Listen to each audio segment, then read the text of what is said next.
shoots, he don't miss nothing but net. So many people both in and out of the business have labeled Carmelo Hayes as the future of WWE.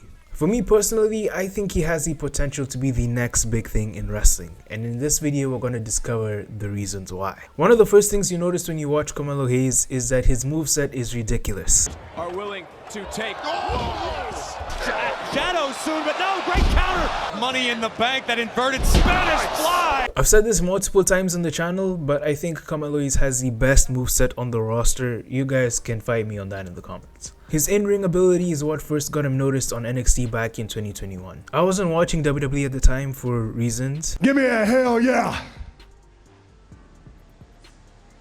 So I really started getting to know Melo as a character in 2022. Around this time, NXT had gone through a major overhaul, going from black and gold to a more colorful look. Besides the presentation, the foundation of NXT was also getting a shakeup. Sure. I mean, when I first came in, it was right on the tail end of black and gold. So that was like a super work rate style. And going into 2.0, it was a lot more character based. WWE decided to focus more on developing their own talents from early on, instead of relying on the independent scene like they had been doing for the past few years. While Melo started his career in the independents, he was signed at a really young age, unlike other wrestlers, for example Bobby Roode or Tommaso Ciampa, who were older and already well known before entering the company. Melo was a part of the first crop of NXT 2.0 stars, including other fan favorites like Grayson Waller, Braun Breaker, and others. One of the things that makes Melo unique are his barbershop segments. Instead of the Judgment Day Clubhouse or the Bloodline Locker Room, this was Melo's own thing. Solo Sikoa said he got next. Man, I'm so sick and tired of hearing about this dude. So in this video I won't touch on all of Melo's history in NXT, but what I do want to touch on is his feud with Trick Williams.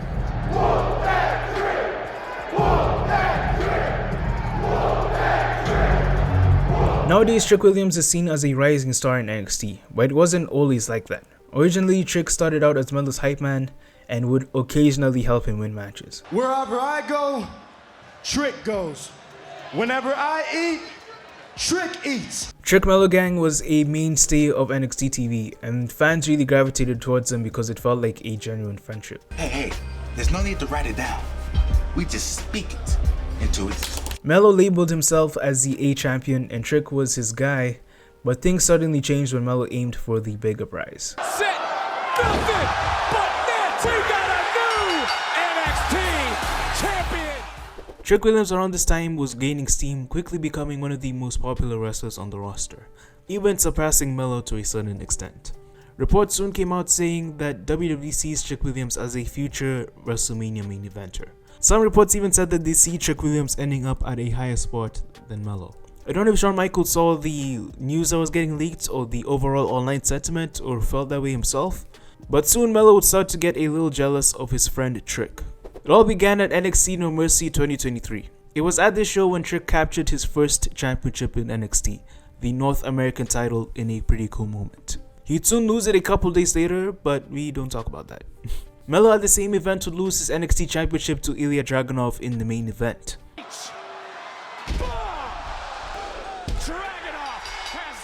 Around this time, NXT was going through a bit of a ratings war with Dynamite, because they happened to both be on a Wednesday night for a few weeks for some reason. With that, the WWE decided to stack an episode with main roster talent, including legends like The Undertaker and John Cena.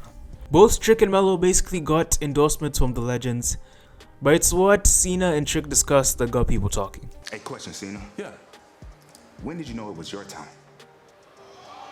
The following week on NXT, Trick mysteriously got attacked backstage. Who did it? Was it Melo? I mean, this dude looks guilty as hell. It ended up being Melo, but Lexis King took credit for it so he could get on the card, but Melo acted like he was defending Trick, so he fought Lexis. I'm just gonna skip over this part, it's still a little confusing to me. Anyways, Trick comes back down 3-1 to win the Iron Survivor Challenge at NXT Deadline, earning himself an NXT Championship match at Vengeance Day. It was at this event when Melo made his true intentions known, turning on Trick in the main event.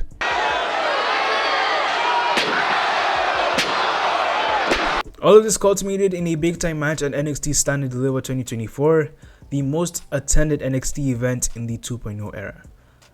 actually ever. After a 2-year build, the match unfortunately fell short. The ending was very flat for whatever reason. It just felt like they had a lot more to give. But Trick ended up winning both this match and the steel cage match they had on NXT the following week. And for Melo, following 2 losses, the writing was on the wall for him in NXT, and it looked like he was heading for the main roster. Weirdly enough, Melo competed several times on Raw and SmackDown before getting called up. I think it was mainly done to promote NXT, but it also gave fans a chance to get used to Melo, get familiar with him. They did the same thing with Braun Breaker and a few other people. Anyways, during the 2024 WWE draft, Carmelo Hayes made his main roster debut. Properly this time. It's weird, I can't really remember what spot he was drafted in. I don't know if you saw last week, I was a first-round draft pick. Considering the fact that I was a first-round draft pick. Man, I should be treated better around here. I don't know if people forgot. I'm a first-round draft pick. I need to start being treated like that. WWE instantly made Melo feel like a big deal by having him drafted so early on. Not only that, but his first ever match on the main roster, officially, would be against Cody Rhodes in the main event. You can't ask for a better debut than that. Unfortunately though, the main thing people talked about was the botch at the end. Who can find that next gear? Both men with the same idea. I still don't really understand what they were going for, to be honest. Something similar happened early in the year during a match with Austin Theory on SmackDown. Doubters soon started to call Melo an unsafe worker, and the speculation on Twitter was that Cody Rhodes was injured. But luckily, he was just fine. Okay, a strong, if not shaky, debut. Let's see what Melo got into next. The following week on SmackDown, he ran into Bobby Lashley backstage in an excellent segment that I wish we got the payoff to. When was the last time you shot your shot, Bobby? Be careful who you disrespect around here. Essentially, Melo was being a cocky rookie, and it looked like Lashley was going to be the one to humble him before he got injured. It's a shame because we'll never see this feud play out with Bobby Lashley leaving the company, but I was really hyped when I saw the segment at first. He entered the King of the Ring tournament, scoring a win against Baron Corbin via fruit roll-up. Of course, he was talking trash before, during, and after the match.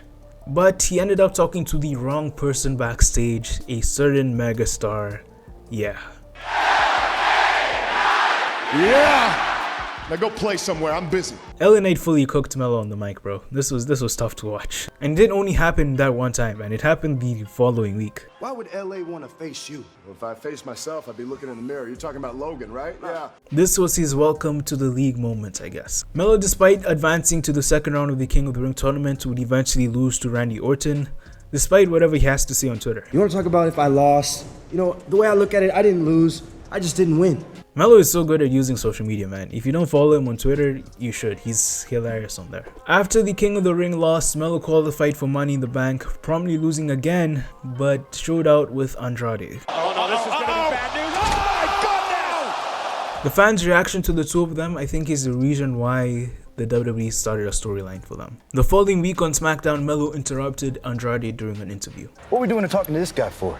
Should be talking to the real MVP of the match. He'd then go on to lose 2 straight matches against Andrade. For a guy who talks a lot, Melo does sure lose a lot as well. Some people have an issue with how Melo has been booked on the main roster so far because it kinda contradicts how he was booked on NXT. In NXT, he was seen as a main eventer, he would barely lose any matches, but as soon as he got called up, suddenly that L column was piling up. But I feel like what those people are missing is that most people don't really watch NXT, right? Like NXT has 600k viewers, Raw and SmackDown it's 2.4 million if not more with social media and everything. So you can't really fast track every NXT superstar into prominent roles. Some people have brought the point up of why isn't Melo being booked as strong as Braun Breaker is on Raw? But I feel like you can't do that with every single call-up. Each of them is going to have their own path to success, and honestly, for Melo, I'm enjoying his character on TV right now, man. Melo's story is that he's too arrogant, he's too cocky, he needs to humble himself before finding success. With that being said, he beat Andrade a week later, still being as cocky as ever, even having an after party after the win.